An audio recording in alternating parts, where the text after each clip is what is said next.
एक छोटे से गांव के किनारे एक बहुत पुरानी हवेली थी। लोग उसे काली हवेली कहते थे। दिन में भी वहां जाने से लोग डरते थे। कहते थे कि वहां रात को अजीब आवाजें आती हैं, कभी किसी के रोने की तो कभी जोर जोर से हंसने की। गांव के बच्चे हमेशा उस हवेली की बातें करते थे, लेकिन कोई भी उसके अंदर जाने की हिम्मत नहीं करता था। गांव में राहुल नाम का एक 15 साल का लड़का रहता था। राहुल बहुत बहादुर था। उसे भूत प्रेत की बातों पर विश्वास नहीं था।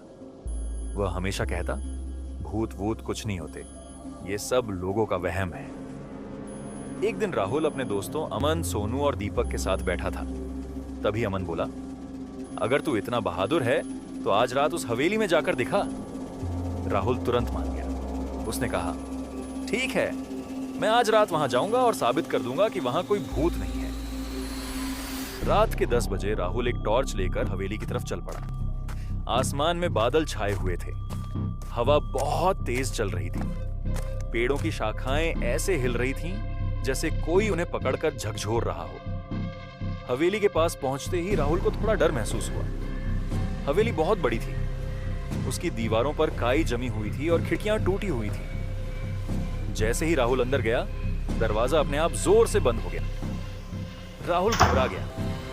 उसने पीछे मुड़कर देखा, लेकिन वहां कोई नहीं था। उसने खुद को संभाला और आगे बढ़ने लगा।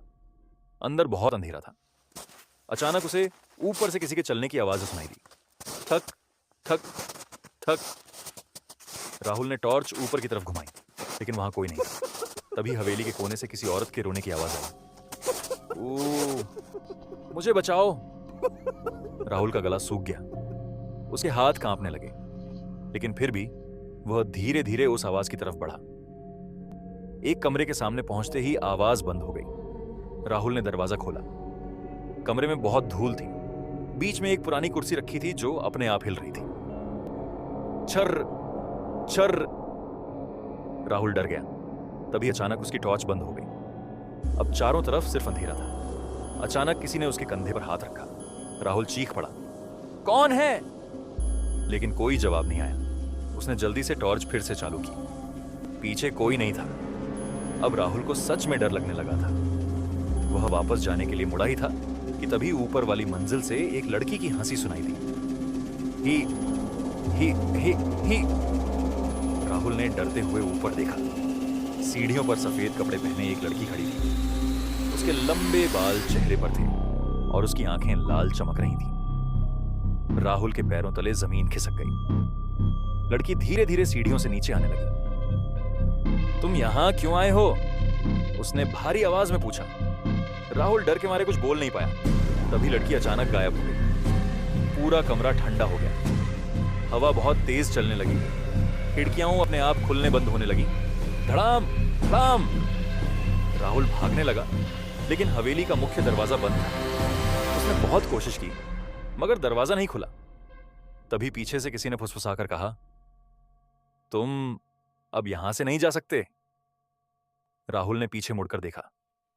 वही लड़की उसके बिल्कुल पीछे खड़ी थी। उसका चेहरा बहुत डरावना था। आंखों से काला पानी निकल रहा था। राहुल जोर से चिल्लाया और बेहोश हो गया। सुबह गांव वालों ने देखा कि हवेली का दरवाजा खुला हुआ है।